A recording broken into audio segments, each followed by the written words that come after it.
What's going on, guys? It's Brandon back here again. Happy New Year. Today's New Year's Day. I hope you all had a great New Year's Eve. Hope you all didn't drink too much or get arrested or anything of that sort. Anyway, welcome back to another playoff series video. 2014 Round 2, where Chicago once again played Minnesota, and sorry Minnesota fans, it happens again. So 3 years in a row, 3-0 with Chicago, 0-3 with Chicago. Hawks are 3-0 against them. So the Chicago was the number 3 seed in the Central with 107 points. Minnesota was the number 1 wild card, and they had 98 points. And this series was probably the most difficult challenge the Wild gave the Hawks, without question. This one went 6 games. The one in 2013 in round 1 went 5 games, and the one in 2015, which we'll get to in next week, it was a 4-game sweep for Chicago on a road to another Stanley Cup. So we'll get to that next time. Well, not next time, but next week. And anyway, let's move on. So Game 1, Hawks win 5-2 at home. Brian Bickle continues this amazing points percentage against Minnesota for whatever reason. He gets Minnesota and LA. He's pretty good. Bickle makes it 1-0 on the power play in the first, and then the second, Marian Hossa gets his second of the playoffs on the power play and make it 2-0. Clayton Stoner gets his first of the playoffs, make it 2-1, and then Kyle Brodziak ties it up at 2 with his third of the playoffs. Patrick Kane gets his fourth and fifth to make it 3-2 and 4-2, and then Brian Bickle gets his second of the game. So it was an empty netter, and it was his fourth of the playoffs. So Hawks win 5-2. Bickle and Kane each have 2-goal games. And we'll move on to Game 2, which the Hawks win at home again, 4-1. Jonathan Toews makes it 1-0 with his fourth of the playoffs, and then Brandon Saad gets his first of the playoffs, make it 2-0 in the second. And then in the third, Cody McCormick from Minnesota makes it 2-1 with his first of the playoffs. And then Brian Bickle makes it 3-1 with his fifth of the playoffs. Brandon Saad then a minute and 22 seconds later gets the empty netter for his second of the playoffs. And Hawks win 4-1, have a 2-games-to-none series lead going into Minnesota, in which Game 3 they got shellacked 4-0. And yeah, no one probably could. I don't think anyone predicted this to happen. Game 1, first period, no scoring. Second period, no scoring. Third period, 4 goals for Minnesota. Erik Haula makes it. Yes, Haula was with the Minnesota back then. He's always with a different team, I swear. He was with Vegas, he was with Boston, he was with, don't even remember where they got him in the expansion draft. He was in Nashville, he's been everywhere. So Haula makes it 1-0 with his second of the playoffs, and then Michael Granlund makes it 2-0 with his third of the playoffs. Zach Parise then scores on the power play with his fourth of the playoffs, and a minute and 18 seconds later, Michael Granlund gets the empty netter. It's his fourth of the playoffs, his second of the game. 4-0 Minnesota. Hawks have a 2-1 series lead going into Game 4, in which they would lose that lead, and as the series would be tied up at 2-2 as Minnesota wins 4-2. First period, Justin Fontaine gets his first of the playoffs to make it 1-0. Patrick Sharp then responds with his second of the playoffs to make it 1-1.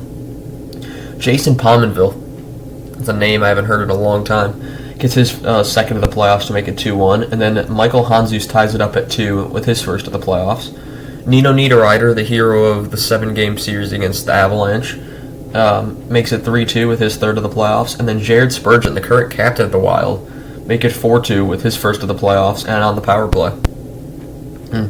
Game 5, Hawks win 2-1 at home, and Erik Haula gets on the board early with his third of the playoffs to make it 1-0. And then in the second, Brian Bickle responds with his sixth of the playoffs on the power play. Then in the third period, Jonathan Toews gets the winner with his fifth of the playoffs to make it 2-1. Hawks win 2-1 going to Minnesota with a chance to close out the series. Game 6, Hawks win 2-1 in overtime and do indeed close out the series, and they win in 6. Chris Versteeg gets on the board early. He came back this year, and then he would also be around for the 2015 Cup win. So 1-0 for with his goal, with his first of the playoffs. Erik Haula then scores again, and that says that's not right at all, what it says up there. That is not 2-0. That should be, make it 1-1. There we go. And then, so that's the Haula goal in the second.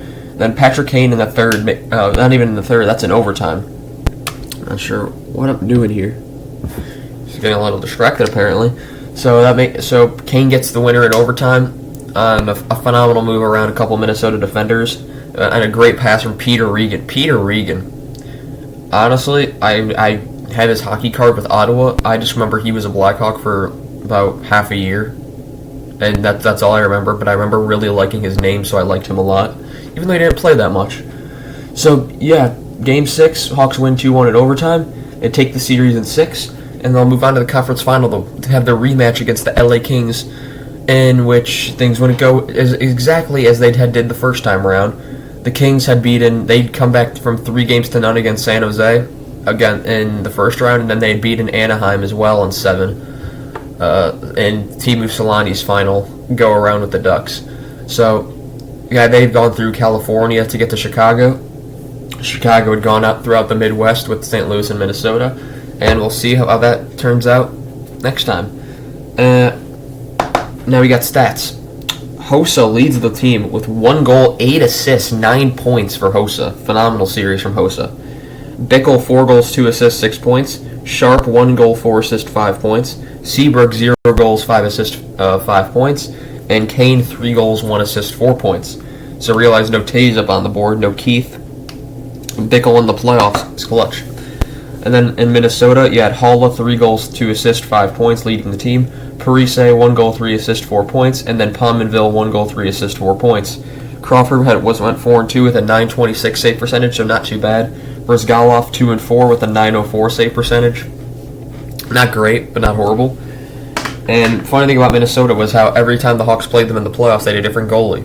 2013 is originally going to be Backstrom. Then he got hurt before Game 1, so Harding went in, and then when Harding was doing bad in some games, Kemper went in, so they had 3 goalies that first round.